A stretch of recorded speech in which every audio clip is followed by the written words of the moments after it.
அப்போ ஓம் பிர்லா அவர்கள் வந்தால் நம்மளுடைய பருப்பு அங்கு வேகாது அப்படிங்கிற நிலையில அவருக்கு எதிராக ஒரு வேட்பாளரை நிறுத்த வேண்டும் அப்படின்னு சொல்லி கொடிக்குன்றில் சுரேஷ் அவர்களை அங்க களத்தில் இறக்கி வர்றாங்க. எதிர்க்கட்சிகள் ஒரு வேட்பாளரை நிறுத்தினால் எதிர்க்கட்சிகள் அங்கு வெற்றி பெற்று சபாநாயகராக வருவார்களானா அதற்கான வாய்ப்பு கிடையாது. ஏன்னா 233க்கு குறையாமல் அந்த தேர்தலில் இவர்களுக்கு எண்ணிக்கை கிடக்கணும். எண்ணிக்கை குறைகிறது அப்படின்னா INDA கூட்டணியை பொறுத்த வரைக்கும் அந்த கூட்டணியில் இருக்கக்கூடிய எந்த கட்சிகள் மாற்றி வாக்களிச்சாங்க அப்படின்னா கேள்விகள் வரும். இது ராகுல் காந்திக்கு மிகப்பெரிய ஒரு நெருக்கடி தான். யூத் பார்ட்டிக்கு பிரசிடென்டா இருக்கக்கூடிய அபிஷேக் பானர்ஜி இப்ப கருத்துக்களை முன் வச்சிருக்காங்க. என்ன அப்படின்னா எங்க கிட்ட எந்த முடிவுமே கேட்கல. காங்கிரஸ் உடைய தன்னிச்சையான முடிவு INDA அப்படிங்கிற ஒரு அலையன்ஸ் உடைய தேர்ந்தூட்டின் மீது கல்லெறிந்தது போன்ற ஒரு சூழலை உருவாக்கி இருக்கு. இப்போ திரிணாமுல் காங்கிரஸ் கட்சி யாருக்கு வாக்களிக்க போறாங்க?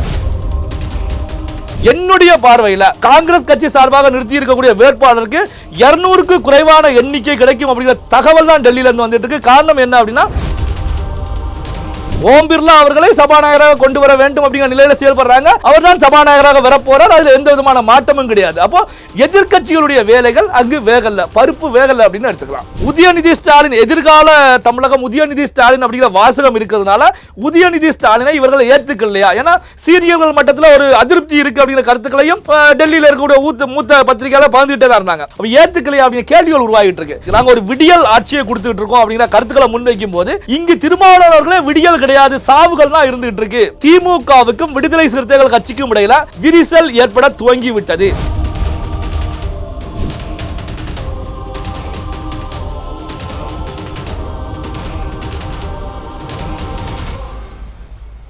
ரியல் ஒன் வாய்ஸ் நேயர்களுக்கு வணக்கம். இன்று நம்முடன் நேர்காணலுக்காக அரசியல் விமர்சகர் பத்திரிகையாளர் நெல்லை சிவா இணைந்திருக்கார். வணக்கம் சார். வணக்கம் வினோத் சார். இந்தியாவிலேயே முதல் முறையாக சபாநாயகரை தேர்வு செய்வதற்காக அதுவும் டெல்லியில தேர்தல் நடக்க இருக்கிறது. இது எப்படி சார் பாக்குறீங்க? அதாவது நீங்க சொன்னது போலதான் முதல் முறையாக இந்திய வரலாற்றில், அதாவது இந்தியா சுதந்திரம் பெற்றதுல இருந்து இந்த முறை தான் எதிர்க்கட்சிகளை பொறுத்த வரைக்கும் இந்த சபாநாயகர் தேர்வு செய்யக்கூடிய விவகாரத்தை தேர்தலாக மாற்றியிருக்காங்க. அதாவது பாரதிய ஜனதா கட்சியை பொறுத்த வரைக்கும் NDA கூட்டணியை பொறுத்த வரைக்கும் ராஜ்நாத் சிங் தலைமையில் எதிர்க்கட்சிகளோடு ஆலோசனை நடத்துகிறாங்க. என்ன அப்படின்னா நம்ம ஒருமனதாக சபாநாயகரை தேர்வு செய்யணும் அப்படிங்கிற நிலையில் ஆலோசனை நடத்துகிறாங்க. அதற்கு யாருமே ஒத்துழைப்பு கொடுக்கல. அதாவது 17வது மக்களவை சபாநாயகராக இருந்த ஓம் பிர்லா, அதாவது நீண்ட அனுபவம் கொண்டவர், அவரை மீண்டும் கொண்டு வருவதற்கான முயற்சியில் பாரதிய ஜனதா கட்சி ஈடுபடுறாங்க. ஆனால் ஒத்துழைப்பு கிடைக்கல. காரணம் என்ன அப்படின்னா ஓம் பிர்லா அவர்களை பொறுத்த வரைக்கும் அவருடைய பேரை கேட்ட உடனேயே எதிர்க்கட்சிகளுக்கு இந்திய கூட்டணியில் இருக்கக்கூடிய கட்சிகளுக்கு மிகப்பெரிய குளிர் ஏற்பட்டு விட்டது அப்படின்னு சொல்லலாம். காரணம் என்ன அப்படின்னா நாடாளுமன்றத்தில் அரசாங்கம், மத்திய அரசாங்கம் திட்டங்களை கொண்டு வரும்போது நேரத்தை வீணடிக்கக்கூடிய வகையில் இவர்கள் நாடாளுமன்றத்தில் செயல்படும் போது எல்லாமே ஓம் பிர்லா அவர்களை பொறுத்த வரைக்கும் இவர்கள் மீது ஆக்ஷன் எடுத்தாங்க. நாடாளுமன்றம் என்பது மக்களுக்கான ஒரு அவை. அங்கு மக்களுடைய தேவைகள், மக்களுடைய பிரச்சனைகள், மக்களுக்கு தேவையான சட்டங்கள் அப்படின்னு செயல்படுத்தப்படும் போது நாடாளுமன்றத்தில் அரசியல் பண்ணாதீங்க அப்படிங்கிற நிலையில ஓம் பிர்லா அவர்கள் செயல்பட்டாங்க. இந்த அடிப்படையில் தான் கடந்த காலங்களில் நாடாளுமன்ற உறுப்பினர்களை வெளியேற்றப்பட்டது, சஸ்பெண்ட் செய்யப்பட்டது. ராகுல் காந்தி அவர்கள் கூட சஸ்பெண்ட் செய்யப்பட்டாங்க. அப்போ பாத்தீங்க அப்படின்னா ரொம்ப ஸ்ட்ரிக்டா ஒரு நாடாளுமன்றத்தை எடுத்துட்டு செல்றாங்க. ஸோ நம்ம வைக்கக்கூடிய கருத்துக்களுக்கு அங்கு ஏற்றுக்கொள்ளாமல் நேரத்தை வீணடிக்கக்கூடிய செயல் அப்படிங்கிற அடிப்படையில் ஆக்ஷன் எடுக்கிறாங்க அப்படிங்கிற நிலையில தான் அப்போ ஓம் பிர்லா அவர்கள் வந்தால் நம்மளுடைய பருப்பு அங்கு வேகாது அப்படிங்கிற நிலையில அவருக்கு எதிராக ஒரு வேட்பாளரை நிறுத்த வேண்டும் அப்படின்னு சொல்லி கொடிக்குன்றில் சுரேஷ் அவர்களை அங்க களத்தில் இறக்கி வர்றாங்க. இப்போ நம்ம பார்க்க வேண்டியது எதிர்க்கட்சிகள் ஒரு வேட்பாளரை நிறுத்தினால் எதிர்க்கட்சிகள் அங்கு வெற்றி பெற்று சபாநாயகராக வருவார்களானா அதற்கான வாய்ப்பு கிடையாது. ஏன்னா மெஜாரிட்டி மெம்பர்ஸ் NDA கூட்டணியில இருக்கு. அப்போ INDA கூட்டணியை பொறுத்த வரைக்கும் தேர்தல் அப்படிங்கிற ஒரு விவகாரத்தை உருவாக்கினாலும் அவர்களுக்கு பலன் கிடையாது. அப்ப பலன் இல்லாத ஒரு விஷயத்திற்கு NDA கூட்டணி எதற்கு முயற்சி செய்கிறாங்க? காங்கிரஸ் கட்சியின் மூத்த தலைவராக இருக்கக்கூடிய ராகுல் காந்தி ஏன் இது போன்ற செயல்பாடுகளில் ஈடுபடுறாங்க அப்படின்னா மத்திய அரசுக்கு நெருக்கடியா கொடுக்கணும், இது போன்ற ஒரு வரலாற்றை உடை தெரியணும் அப்படிங்கிற நிலையில தான் ஒரு வேட்பாளர் நிறுத்தம் அப்படிங்கிற நிலைக்கு வர்றாங்க. பாத்தீங்கன்னா ஓம் பிர்லா வெற்றி பெற்று விட்டாங்க. ஏன்னா 293 MPக்களுடைய ஆதரவு அங்க NDA கூட்டணிக்கு இருப்பதன் மூலமாக தேர்தலில் வெற்றி பெற்று அவர் தான் சபாநாயகராக வர போறாங்க. அப்போ தேவையில்லாமல் நேரத்தை வீணடிக்கக்கூடிய செயல்ல காங்கிரஸ் கட்சியுடைய ராகுல் காந்தி அவர்கள் செயல்படுகிறாரா அப்படின்னா கேள்விகள் தான் எழுந்துகிட்டு இருக்கு. இப்போ பாத்தீங்கன்னா சரி, கொடிக்குன்றில் சுரேஷ் அவர்களை அங்க கேண்டிடேட்டா நீங்க நிறுத்துறீங்க. இப்போ நீங்க உங்களுடைய கூட்டணியில் இருக்கக்கூடிய கட்சிகளோட ஒரு மனதான முடிவோடு தான் அங்கு கேண்டிடேட்டா நிறுத்துறீங்களான்னா அதற்கான ஒரு மனதான முடிவும் கிடையாது. காங்கிரஸ் கட்சி தன்னிச்சையாக முடிவெடுத்து அங்கு வேட்பாளரை நிறுத்துறாங்க. அப்போ தன்னிச்சையான முடிவெடுத்து, அதாவது பார்த்தீங்கன்னா காங்கிரஸ் கட்சிக்கு 99 எம்பிக்கள் தான் இருக்காங்க. மற்ற மாநில கட்சிகள் திமுக, திரிணாமுல் காங்கிரஸ், அகிலேஷ் யாதவ், இந்த மாநில கட்சிகள் தான் அதுக்கு அடுத்த நிலையில் அதிக அளவிலான எண்ணிக்கையிலான எம்பிக்களை வச்சிருக்காங்க. அப்போ ஒரு அலையன்ஸ் அப்படிங்கும்போது, இந்திய கூட்டணி அப்படிங்கும்போது, இந்திய கூட்டணிக்கு தலைவர் ராகுல் காந்தி கிடையாது, மல்லிகார்ஜுன் கார்கே கிடையாது. இந்திய கூட்டணி என்பது பல கட்சிகள் ஒன்றிணைந்து உருவாக்கப்பட்ட ஒரு அலையன்ஸ். அப்போ அந்த தலைவர்கள் எல்லாம் ஒன்று கூடி முடிவெடுத்து தான் ஒரு கேண்டிடேட்டை இறக்கணும். அப்போ காங்கிரஸ் கட்சியை பொறுத்த வரைக்கும் ஒன்று கூடி முடிவெடுக்காமல் ஒரு கேண்டிடேட்டை இறக்குறாங்க அப்படின்னாலே அங்கே கூட்டணியில் மிகப்பெரிய பிளவு ஏற்பட போகிறது, விரிசல் ஏற்பட போகிறது அப்படிங்கிறது சிறு குழந்தைக்கு கூட தெரியும். ஆனால் காங்கிரஸில் இருந்த மூத்த தலைவர் அதை உணராமல் ஒரு வேட்பாளரை இறக்கி விடுறாங்க. இந்த வேட்பாளரை இறக்கி விட்டாலும் மத்திய அரசாங்கம் இதை பார்த்து பயப்பட போகிறதானா கிடையாது. என்ன காரணம்னா அவங்க வெற்றி பெறுவதற்கான எண்ணிக்கை கையில் இருக்கு. இப்போ நிதிஷ்குமாரை வச்சு இவங்க கேம் ஆடினாங்க, சந்திரபாபு நாயுடு வச்சு கேம் ஆடினாங்க. நிதிஷ்குமார் முதல் ஆளாக வந்து சொல்லிட்டாரு, நான் என்டிஏ கூட்டணியில் தான் இருக்கேன், என்னுடைய என்டிஏ கூட்டணியில் தான் என்னுடைய பயணம் தொடரும் அப்படின்னு தெரிவிச்சாங்க. சந்திரபாபு நாயுடு மட்டும் அதை தெரிவிக்காம காலம் தாழ்த்திட்டே வந்தாங்க. அப்போ ஐஎன்டிஏ அலையன்ஸ்ல இருக்கக்கூடிய கட்சிகளை பொறுத்த வரைக்கும் என்ன கருத்துக்களை முன் வச்சாங்க அப்படின்னா, சந்திரபாபு நாயுடு மோடி அவர்களுக்கு டிமாண்ட் வச்சுக்கிட்டே இருக்காங்க, சபாநாயகர் அவருடைய கட்சிக்கு கொடுக்கணும், துணை சபாநாயகர் அவருடைய கட்சிக்கு கேட்கறாங்க, 4 அமைச்சர்கள் கேட்கறாங்க, சந்திரபாபு நாயுடு மிகப்பெரிய ஒரு நெருக்கடியை ஏற்படுத்துறாங்க, மோடி அரசு கவலை போகிறது அப்படிங்கிற கருத்துக்களை ஆதரவு ஊடகவியலாளர்கள் வந்து தெரிவிச்சுக்கிட்டே தான் இருந்தாங்க. ஆனா 2 தினங்கள் முந்தைய நிலையில சந்திரபாபு நாயுடு ஓப்பனாவே ஸ்டேட்மெண்ட் கொடுத்துட்டாரு, எனக்கு மாநில அரசு தான் முக்கியம், மாநில அரசுடைய நலன் தான் முக்கியம். கடந்த கால மாநில அரசாங்கத்தை பொறுத்த வரைக்கும் வளர்ச்சி பணிகள், திட்டங்கள் நிறைவேற்றப்படலை. நாடு வந்து, அதாவது மாநிலத்தை பொறுத்த வரைக்கும் மக்கள் பாதிப்புக்கு உள்ளாகிட்டு இருக்காங்க, நிதி பற்றாக்குறை இருக்கிறது. அப்போ மாநிலத்துடைய வளர்ச்சி தான் எனக்கு முக்கியம். மத்திய அமைச்சரவையில் எனக்கு அமைச்சர் பதவிகளோ அல்லது சபாநாயகர் பதவி எதுக்குமே நான் கேட்க போறது கிடையாது, கொடுத்தால் ஏற்றுக்குவேன், கேட்க போறது கிடையாது, டிமாண்ட் கிடையாது. மாநில அரசுக்கு மத்திய அரசாங்கம் உதவிகளை வழங்கினால் போதும் அப்படிங்கிற கருத்துக்களை வைத்து சந்திரபாபு நாயுடு மூலமாக இவர்கள் பேசிய விவகாரங்களுக்கு மூஞ்சேல அரைஞ்ச மாதிரி ஒரு பதிலை முன் வச்சுட்டாங்க. இப்போ பார்த்தீங்கன்னா, அப்போ நிதிஷ்குமார் மூலம் நகர்த்தப்பட்ட காய்கள் அவருக்கு பலனை கொடுக்கல. சந்திரபாபு நாயுடு வச்சு கேம் ஆடி பார்த்தாங்க, சந்திரபாபு நாயுடு பலியாடாக மாறுறதுக்கு தயாரா இல்ல, நான் சிங்கமாகவே மாநிலத்தில் ஆட்சி பண்ணிக்கிறேன் அப்படின்னு சொல்லி எதிரிகளுக்கு முகத்திலேயே ஓங்கி அரைஞ்சிட்டாரு. இப்போ பாத்தீங்கன்னா உடனே ஐஎன்டிஏ கூட்டணியை பொறுத்த வரைக்கும் ஐஎன்டிஏ கூட்டணியில் உள்ள கட்சிகளே என்டிஏக்கு ஆதரவு தெரிவிப்பார்களா அப்படிங்கிற ஒரு சந்தேகம் இருக்கக்கூடிய சூழ்நிலை இவங்க திடீர்னு ஒரு வேட்பாளரை இறக்குறாங்க. அப்போ வேட்பாளரை இறக்கக்கூடிய ஐஎன்டிஏ அலையன்ஸை பொறுத்த வரைக்கும் இப்போ அவர்களுக்கு மிகப்பெரிய ஒரு நெருக்கடி. அதாவது பார்த்தீங்கன்னா என்ன நெருக்கடி அப்படின்னா, இப்போ தேர்தல் நடக்க போகுது. இந்த தேர்தலில் ஓம் பிர்லா என்டிஏ கூட்டணி சார்பாக களமுறைக்கு விடப்படக்கூடிய ஓம் பிர்லாவுக்கு எத்தனை எண்ணிக்கை கிடைக்க போகிறது, எத்தனை எம்பிக்கள் ஆதரவு தெரிவிக்க போறாங்க, இந்த பக்கம் காங்கிரஸ் கட்சி சார்பாக இறக்கி விட்டிருக்கக்கூடிய கொடிக்குன்னூர் சுரேஷுக்கு எத்தனை பேர் ஆதரவு தெரிவிக்க போறாங்க. இப்போ பாத்தீங்கன்னா இந்த காங்கிரஸ் கட்சியில ஐஎன்டிஏ அலையன்ஸ்ல இருக்கக்கூடிய எத்தனை கட்சிகள் மாற்றி வாக்களிக்க போறாங்க. இப்போ இந்த மாற்றி வாக்களிக்கக்கூடிய நிகழ்வை பொறுத்த வரைக்கும் இவர்களுக்கு தான் சிக்கலா போய் முடிய போகுது. 232 எம்பிக்கள் ஐஎன்டிஏ அலையன்ஸ்ல இருக்கிறது அப்படிங்கிறது தேர்தலில் வெற்றி பெற்று இவங்க நிரூபிச்சாங்க. இது 233க்கு குறையாமல் அந்த தேர்தலில் இவர்களுக்கு எண்ணிக்கை கிடக்கணும்.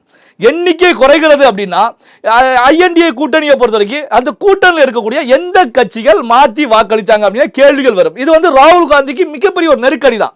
ராகுல் காந்தி அவர்களை பொறுத்த வரைக்கும் தன் தலையிலேயே தான் மண்ணள்ளி போடக்கூடிய வேலையில தான் ஈடுபட்டிருக்காங்கன்னு சொல்ல முடியும். இந்த விவகாரம் வந்து மத்தியில் ஆட்சியில் இருக்கக்கூடிய பாரதிய ஜனதா கட்சிக்கு எந்த விதமான பாதிப்பையும் ஏற்படுத்தல. பிரதமர் மோடி அவர்களுக்கு பாதிப்பானா கிடையாது. மோடி நினைத்தது அங்கு நடந்துகிட்டு இருக்கு. ஓம் பிர்லா அவர்களை சபாநாயகராக கொண்டு வர வேண்டும் அப்படிங்கிற நிலையில செயல்படுறாங்க.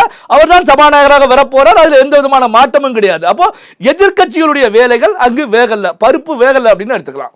ஓகே சார், இப்போ வந்து திரிணாமுல் காங்கிரஸுக்கும் இந்தி கூட்டணிக்கு இடையே பிளவு ஏற்பட்டிருக்குன்னு சொல்லப்படுது, இது உண்மையா சார்? கண்டிப்பாக. அதாவது பாத்தீங்கன்னா நாம ஏற்கனவே பேசுறது போலாம், ஐஎன்டிஏ அப்படிங்கிறது பாத்தீங்கன்னா ஒரு தேன்கூடு அப்படின்னு சொல்லி நம்ம ஏற்கனவே கடந்த காலங்களில் வீடியோல பேசியிருந்தோம். தேன்கூடு அப்படிங்கிறத பொறுத்த வரைக்கும் இங்க ஒவ்வொரு முடிவுகளுமே அங்கிருக்கக்கூடிய அத்தனை தலைவர்களோடும் பேசி டிஸ்கஸ் பண்ணி தான் முடிவுகள் எடுக்கப்பட வேண்டும். ஆனா இப்போ பாத்தீங்கன்னா அவசரமா காங்கிரஸ் கட்சியை பொறுத்தவரைக்கும் ஒரு முடிவை எடுத்து அவர்களுடைய கட்சியை சார்ந்த கேரளா மாநிலத்தை சார்ந்த கொடிக்குன்னூர் சுரேஷ் அவர்களை கேண்டிடேட்டா சபாநாயகர் கேண்டிடேட்னு இறக்கி விட்டாங்க. அப்போ கூட்டணியில் இருக்கக்கூடிய கூட்டணி கட்சி தலைவர்களிடம் டிஸ்கஸ் பண்ணி ஒருமித்த முடிவு எடுக்கப்பட்டுதானா, ஒருமித்த முடிவு எடுக்கப்படலை அப்படிங்கிற கருத்துக்களை என்டிஏ கூட்டணியில் இருக்கக்கூடிய கட்சிகள் கிடையாது, ஐஎன்டிஏ கூட்டணியில் இருக்கக்கூடிய கட்சிகள் தான் இப்போ தெரிவிச்சுக்கிட்டு இருக்காங்க. திரிணாமுல் காங்கிரஸ் கட்சியுடைய தலைவி மம்தா பானர்ஜியுடைய மருமகன், அதாவது திரிணாமுல் காங்கிரஸ் கட்சியுடைய யூத் பார்ட்டிக்கு பிரசிடண்டா இருக்கக்கூடிய அபிஷேக் பானர்ஜி இப்போ கருத்துக்களை முன் வச்சிருக்காங்க. என்ன அப்படின்னா, எங்க கிட்ட எந்த முடிவுமே கேட்கல, அதாவது ஒரு கேண்டிடேட்டை நிறுத்துறோம், எந்த கேண்டிடேட்டை நிறுத்த போறோம் அப்படின்னு சொல்லி எந்த ஒரு முடிவும் கேட்காமல் எங்க இடத்துல டிஸ்கஸ் பண்ணாம கேண்டிடேட்டை தன்னிச்சையாக காங்கிரஸ் கட்சி நிறுத்தி இருக்கிறது அப்படின்னா கருத்துக்களை இப்போ தெரிவிச்சிருக்காங்க, ஊடகங்கள்ல வெளியாகி இருக்கு. இப்போ பாத்தீங்கன்னா நாம ஏற்கனவே தெரிவிச்சது போல ராகுல் காந்தி அவர்கள் அந்த தன் தலையில் மட்டுமல்ல INDA அப்படின்னா கூட்டணியுடைய தலையிலையும் மண் அள்ளி போடக்கூடிய வேலையில தான் ஈடுபட்டு இருக்காங்க. என்ன அப்படின்னா காங்கிரஸ் உடைய தன்னிச்சையான முடிவு INDA அப்படிங்கிற ஒரு அலையன்ஸ் உடைய தேன்கூட்டின் மீது கல்லெறிந்தது போன்ற ஒரு சூழலை உருவாக்கி இருக்கு. இப்போ திரிணாமுல் காங்கிரஸ் கட்சி யாருக்கு வாக்களிக்க போறாங்க? ஏன்னா இந்த வேட்பாளர் எங்களிடம் கேட்காமல் நிறுத்தப்பட்ட ஒரு வேட்பாளர் அப்படின்னு சொல்லி அனௌன்ஸ் பண்ணியிருக்காங்க. அப்போ திரிணாமுல் காங்கிரஸ் கட்சியை பொறுத்த வரைக்கும் அப்போ பாரதிய ஜனதா கட்சி சார்பாக NDA சார்பாக களமிறக்கி விட்டிருக்கக்கூடிய ஓம் பிர்லாக்கு வாக்களிக்க போகிறாரா அப்படிங்கிற கேள்விகள் உருவாகி இருக்கு. அப்ப நாம ஏற்கனவே தெரிவிச்சலாம், அரசியல் களத்துல லாப நஷ்ட கணக்குகள் அடிப்படையில் தான் எல்லா கட்சிகளும் முடிவே எடுப்பாங்க. அப்ப திரிணாமுல் காங்கிரஸ் கட்சியை பொறுத்த வரைக்கும் மத்திய அரசாங்கத்துடைய தயவு அவர்களுக்கு தேவை. இந்த நிலையில தான் இந்த விவகாரத்தை கையில் எடுத்து திரிணாமுல் காங்கிரஸ் கட்சி களமாட துவங்கி இருக்காங்க. அப்போ மம்தா பானர்ஜி அவர்கள் அடுத்து என்ன முடிவெடுக்க போறார் அப்படிங்கிறது இந்த தேர்தல் நடப்பதற்கு முந்தைய நாளைக்கு காலையில எல்லாம் இந்த முடிவு என்னன்னு தெரிஞ்சிடும். அப்போ பாத்தீங்கன்னா எண்ணிக்கை குறைகிறது.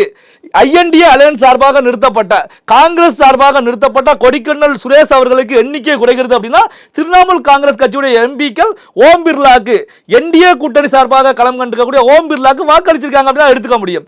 என்னுடைய பார்வையில் காங்கிரஸ் கட்சி சார்பாக நிறுத்தி இருக்கக்கூடிய வேட்பாளருக்கு 200க்கு குறைவான எண்ணிக்கை கிடைக்கும் அப்படிங்கிற தகவல் தான் டெல்லியில இருந்து வந்துட்டு இருக்கு. காரணம் என்ன அப்படின்னா திரிணாமுல் காங்கிரஸ் கட்சி மட்டுமல்ல பல கட்சிகள் INDA அலையன்ஸ்ல இருக்கக்கூடிய பல கட்சிகள் ஓம் பிர்லாக்கு வாக்களிப்பாங்க. ஏன்னா தனிப்பட்ட முறையிலையும் ஓம் பிர்லாவோடு தொடர்புல இருந்துகிட்டு இருக்காங்க. ஓம் பிர்லாவுக்கு சாதகமாக வாக்களிப்பதற்கான ஒரு சூழல் இருந்துகிட்டு இருக்கு. இதை தாண்டி பாரதிய ஜனதா கட்சியும் ஓம் பிர்லாவை கணிசமான எண்ணிக்கையில் வெற்றி பெற வைக்க வேண்டும். ஏன்னா இந்த தேர்தல் பிரதமர் மோடி அவர்களுக்கு அமித்ஷா அவர்களுக்கு ஒரு சவாலான தேர்தல். நம்ம ஏற்கனவே சொன்னது போலதான் இந்திய வரலாற்றில் முதல் முறையாக இந்த தேர்தலில் மிக பெரிய அளவில் வெற்றி பெற்று ஒரு சபாநாயகரை உட்கார வைக்க வேண்டும் அப்படிங்கிற தான் பாரதிய ஜனதா கட்சி அங்கே களமாடிக்கிட்டு இருக்காங்க. அப்போ பாரதிய ஜனதா கட்சி களமாடுறாங்க அப்படின்னா இந்த பக்கம் பார்த்தீங்க அப்படின்னா INDA அலையன்ஸுக்கு மிகப்பெரிய ஒரு பாதிப்பு ஏற்பட போகிறது.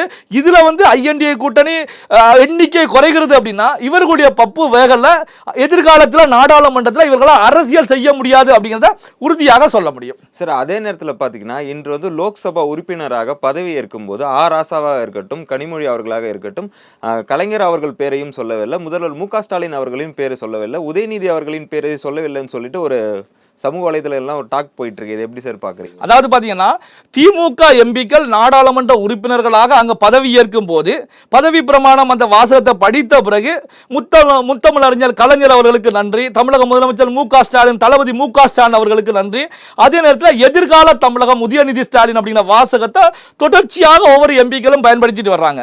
இதுல பாத்தீங்கன்னா ராசாவை பொறுத்த வரைக்கும் பதவி பிரமாணம் மட்டும் ஏத்துக்கிட்டாங்களே தவிர அதன் பிறகு எந்த ஒரு வார்த்தையும் கலைஞரை பத்தியோ MK ஸ்டாலின் அவர்களை பற்றியோ உதயநிதி ஸ்டாலின் அவர்களை பற்றியோ தமிழ்நாட்டை பற்றியோ தமிழை பற்றியோ எந்த ஒரு வாசகமே தெரிவிக்கல. இதே போலதான் கனிமொழி அவர்களும்.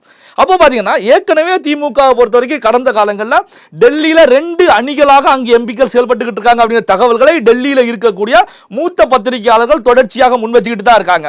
அங்க பாத்தீங்கன்னா 2 அணி இருக்கு. உதயநிதி ஸ்டாலின் சப்போர்ட்ல ஒரு அணி இருந்துகிட்டு இருக்கு, TR பாலு தலைமையில் ஒரு அணி இருந்துகிட்டு இருக்கு, கனிமொழி தலைமையில் கொஞ்சம் பேர் செயல்படுறாங்க அப்படிங்கிற கருத்துக்களை முன் வைக்கிறாங்க. இப்போ பாத்தீங்கன்னா திமுகவுடைய நாடாளுமன்ற குழு தலைவராக கனிமொழி அவர்கள் தான் இருக்காங்க. அப்போ அங்கு பதவி ஏற்கக்கூடிய நிகழ்வை பொறுத்த வரைக்கும் எல்லாரும் இதே போன்ற குரலை நாடாளுமன்றத்தில் ஓங்கி ஒழிக்க வேண்டும் அப்படிங்கிற அறிவுரை தான் தமிழகத்திலிருந்து முதலமைச்சர் MK ஸ்டாலின் அவர்கள் முன் வச்சிருப்பாங்க. அப்போ பாத்தீங்கன்னா எல்லாரும் இதே போன்று ஒருமித்த குரலோடு நாடாளுமன்றத்தில் எதிரொலிக்கணும் அப்படிங்கிற தகவல்களை கொடுத்திருக்கக்கூடிய சூழ்நிலையில என்ன காரணத்துக்கு ராசா கனிமொழி போன்றவை இதை பயன்படுத்தல? அதாவது உதயநிதி ஸ்டாலின் எதிர்கால தமிழகம் உதயநிதி ஸ்டாலின் அப்படிங்கிற வாசகம் இருக்கிறதுனால உதயநிதி ஸ்டாலினை இவர்களை ஏற்றுக்கலையா? ஏன்னா சீரியர்கள் மட்டத்தில் ஒரு அதிருப்தி இருக்கு அப்படிங்கிற கருத்துக்களையும் டெல்லியில் இருக்கக்கூடிய மூத்த பத்திரிகையாளர் பகிர்ந்துகிட்டே தான் இருந்தாங்க. அப்ப ஏற்றுக்கலையா அப்படிங்கிற கேள்விகள் உருவாகிட்டு இருக்கு. இந்த விஷயம் சாதாரண விஷயம் கிடையாது. ஏன்னா இப்போ பாத்தீங்கன்னா கோபாலபுரத்தில் மிகப்பெரிய ஒரு புயல் அடிச்சுட்டு இருக்கு. முதலமைச்சர் MK ஸ்டாலின் மட்டத்தில் இந்த தகவல் சென்றிருக்கும். என்னன்னா டெல்லியில பதவியேற்ற திமுக எம்பிக்களை பொறுத்த வரைக்கும் ஒரு சில எம்பிக்கள் என்ன காரணத்துக்காக இதை பயன்படுத்தாமல் இருந்தாங்க, இப்ப கட்சியில பிளவு ஏற்பட்டிருக்குதா அப்படின்னு சொல்லி எதிர்கட்சிகள் விமர்சிக்க துவங்கிட்டாங்க. எதிர்கட்சிகளுக்கு தீனியாக இந்த விவகாரம் இருந்துகிட்டு இருக்கு. ஏன்னா கடந்த காலத்திலையும் ராசா அவர்களை பொறுத்த வரைக்கும் திமுகவில் இருக்கக்கூடிய ஒரு சில முக்கியமான புள்ளிகளுக்கு எதிராக போர்க்கோடி தூக்கிக்கிட்டு இருந்தாங்க அப்படின்னா தகவல்கள் இருந்துகிட்டே தான் இருக்கு. அப்போ நீலகிரியில் அவருக்கு சீட் கொடுக்காமல் இருக்க போறது தகவல் வரும்போது தான் அப்போ நாடாளுமன்ற நாடாளுமன்ற தேர்தலுக்கு முந்தைய நிலையிலேயே உதயநிதி ஸ்டாலின் அங்க அந்த தொகுதிக்கு செல்லும் போது அங்க வந்து ஆர் ராசா அவர்களுக்கு சீட் மறுபடியும் கொடுக்கணும் அப்படிங்கிற கோஷங்கள் மிகப்பெரிய அளவில் ஒலிச்சிச்சு. காரணம் என்ன அப்படின்னா உதயநிதி ஸ்டாலின் ஆர் ராசாவுக்கு சீட் கொடுக்க வேண்டாம் அப்படிங்கிற முடிவில் இருந்துட்டு இருக்காங்க. அப்போ உதயநிதி ஸ்டாலின் வரும்போதே இதை வந்து அங்க இருக்கக்கூடிய கட்சியினரை பொறுத்தவரைக்கும் ஆர் ராசா தான் எங்களுக்கு மீண்டும் வேண்டும் அப்படிங்கிற நிலையில் தான் ஆர் ராசா ஒரு கட்டமைப்பை உருவாக்கி உதயநிதி ஸ்டாலின் வருகையின் போது கோஷங்களை எதிரொலிக்க வச்சாங்க. இது ஊடகங்களை வந்துகிட்டே இருந்துச்சு. அப்போ பாத்தீங்கன்னா அப்ப ஆர் ராசாவுக்கும் உதயநிதி ஸ்டாலினுக்கும் இடையில ஏதாவது விரிசல்கள் இருந்துகிட்டு இருக்கா? உதயநிதி ஸ்டாலினுடைய திமுகவுக்கு முக்கியமான பொறுப்புக்கு வரக்கூடிய நிகழ்வை ஆர் ராசா ஏத்துக்கல. பல்வேறு யூகங்கள் கேள்விகள் எழுதிக்கிட்டே தான் இருக்கும். இன்னைக்கு ஈவினிங் பாத்தீங்கன்னா சோசியல் மீடியாக்கள்ல பேசக்கூடிய யூடியூப் போன்ற சேனல்ல பேசக்கூடிய ஊடகவியலாளரை பொறுத்தவரைக்கும் இந்த விஷயம் குறித்து தான் பெரிய அளவில் விவாதிக்க போறாங்க. அப்போ இந்த விஷயத்தை பொறுத்தவரைக்கும் தமிழக முதலமைச்சர் மு க ஸ்டாலின் அவர்களுக்கு மிகப்பெரிய ஒரு தலைவலி தான். என்ன காரணம்னா கொடுத்த தகவலை ஏன், அதாவது அந்த அத்தனை எம்பிக்களும் ஒரு மனதோடு ஒரே வாசகத்தை பயன்படுத்தி அங்க பதவி ஏற்கலாம்ல, என்ன காரணத்துக்கு பதவி ஏற்கல? அப்ப எம்பிக்கள் மட்டத்திலேயே ஒரு பிளவு இருக்கிறது. தமிழ்நாட்டில் ஒற்றுமையாக இருந்தாலும் டெல்லியில பிளவோடு செயல்பட்டு இருக்காங்களா, அல்லது ஒரு சாரர் வந்து பாரதிய ஜனதா கட்சிக்கு சப்போர்ட் தெரிவிக்கக்கூடிய வகையில் இருந்துட்டு இருக்காங்களா? அப்ப இந்த சபாநாயகர் தேர்தலில் திமுகவில் இருக்கக்கூடிய எம்பிக்கள் ஒரு மனதாக ஐஎன்டிஏ சார்பாக நிறுத்தி இருக்கக்கூடிய வேட்பாளருக்கு வாக்களிக்க போறாங்களா, அல்லது ஒரு சிலர் மாற்றி வாக்களிக்க போறாங்களா அப்படின்னா பல்வேறு கேள்விகள் இப்போ இழத்து வாங்கியிருக்கு. அப்ப பாத்தீங்கன்னா இந்த நிகழ்வு என்ன விளைவுகளை ஏற்படுத்த போறது அப்படிங்கிறது இன்னும் வரக்கூடிய ஒரு மணி நேரங்கள்ல செய்திகளாக வெளியில வரும். சரி, அதே நேரத்தில் பாத்தீங்கன்னா திமுக கூட கூட்டணியில இருக்கிற தொல் திருமாவளவன் அவர்கள் வந்து கண்டன ஆர்ப்பாட்டம் மாதிரி ஒன்று நடத்தியிருக்காரு. அது எப்படி சார் நீங்க பாக்குறீங்க? அதாவது பாத்தீங்கன்னா எதிரில் இருக்கக்கூடிய எதிர்கட்சிகள் ஒரு ஆர்ப்பாட்டம் நடத்துவது ஆளும் கட்சிக்கு அப்படின்னா நடக்கக்கூடிய ஒரு நிகழ்வு தான். இப்போ அதிமுக நடத்திக்கிட்டு இருக்காங்க, சட்டமன்றத்தில் வெளிநடப்பு பண்ணிக்கிட்டே இருக்காங்க, மிகப்பெரிய அளவில் வெளிநடப்பு நடந்துகிட்டே இருக்கு. சபாநாயகர் அப்பாவு அவர்கள் இவர்களை வெளியேற்றிக்கிட்டே இருக்காங்க, கருப்பு சட்டை அணிஞ்சு சட்டமன்றத்துக்கு வர்றாங்க. பாரதிய ஜனதா கட்சியை பொறுத்த வரைக்கும் அவர்கள் பாஜக தமிழக பாஜக ஆர்ப்பாட்டம் நடத்துறாங்க. தொடர்ந்து அண்ணாமலை அவர்கள் திமுகவை அடித்து தொடர்ச்சியாக அவருடைய அறிக்கையை வெளியிட்டுக்கிட்டே இருக்காங்க. இது வந்து எதிர்கட்சிகள் பண்ணக்கூடிய விஷயம் தான். ஆனா ஒரு கூட்டணியில் இருக்கக்கூடிய திருமாவளவன் அவர்கள் ஒரு ஆர்ப்பாட்டத்தை நடத்துறாங்கன்னா யாருக்கு எதிராக ஆர்ப்பாட்டம் நடத்துகிறார் அப்படிங்கிற கேள்விகள் எழும். இந்த ஆர்ப்பாட்டத்தில் கவனிக்கப்பட வேண்டிய விஷயம் இதுதான். அதாவது திருமாவளவன் அவர்கள் அழுத்த திருத்தமாக ஒரு கருத்துக்களை பதிவு பண்றாங்க. என்ன அப்படின்னா கள்ளச்சாராயமாக இருக்கட்டும், டாஸ்மாக்ல விற்கக்கூடிய சாராயமாக இருக்கட்டும், எல்லாமே சாராயம் தான். இது வேற அது வேற கிடையாது. எல்லாமே உயிர் கொல்லி தான், உயிரை எடுக்கக்கூடியதுதான், சாராயம் தான். நான் எல்லாத்தையுமே சாராயமாக தான் பார்த்துட்டு இருக்கேன். எத்தனால் கலந்த சரக்காக இருக்கட்டும், மெத்ரால் கலந்த சரக்காக இருக்கட்டும், மெத்ரால்ல பாய்சன் கலந்த சரக்காக இருக்கட்டும், கள்ளச்சாராயமாக இருக்கட்டும், எல்லாமே போதை ஏற்றக்கூடிய ஒரு விஷப்பொருளாகத்தான் நான் பார்த்துக்கிட்டு இருக்கேன். அதனால முழுமையான பூரண மதுவிலக்கு வேண்டும் அப்படிங்கிற கோஷங்களை முன்வைக்கிறாங்க. அதே நேரத்தில் நீண்ட நெடிய வரலாறையும் பேசுறாங்க. திருவள்ளுவர் காலத்தில் இருந்து திருக்குறள் மூலமாக அங்க இருக்கக்கூடிய வசனங்களையும் பேசுறாங்க. அப்ப தமிழ் சமூகம் என்பது இந்த போதைக்கு அடிமையாக கூடாது அப்படிங்கிறதையும் அழுத்த திருத்தமாக முன்வைக்கிறாங்க. அப்போ இந்த மதுவினால் வரக்கூடிய பணம் அரசுக்கு தேவை கிடையாது அப்படிங்கிற நிலையிலையும் திருமாவளவன் அவர்கள் பேசுறாங்க. அப்ப யாருக்கு எதிராக பேசுறாங்க? தமிழக அரசுக்கு எதிராக. எந்த கட்சி ஆண்டாலும் அதிமுக ஆட்சி காலத்திலையும் இது போன்ற விஷச்சாராய சாவுகள் டாஸ்மாக் இருந்துகிட்டே இருந்துச்சு. திமுக காலத்திலையும் இது போன்று டாஸ்மாகை அரசு நடத்துகிறது, விஷச்சாராய சாவுகள் இருந்துகிட்டு இருக்கு அப்படிங்கிற கருத்துக்களை முன்வைக்கிறார். அப்படின்னா அப்போ ரெண்டு அரசாங்கமே, அதிமுக தலைமையிலான அரசாங்கமும் சரி, திமுக தலைமையிலான அரசாங்கமும் சரி, எல்லாமே ஒரே குட்டையில் உரிய மட்டைகள் அப்படிங்கிறத திருமாவளவன் அம்பலப்படுத்துறாங்க. ஒரே குட்டையில உரிய மட்டைகள் தான், நீங்க எந்த விதமான மாற்றமும் கிடையாது அப்படின்னா கருத்துக்களை மறைமுகமாக திருமாவளவன் அவர்கள் முன்வைக்கிறாங்க.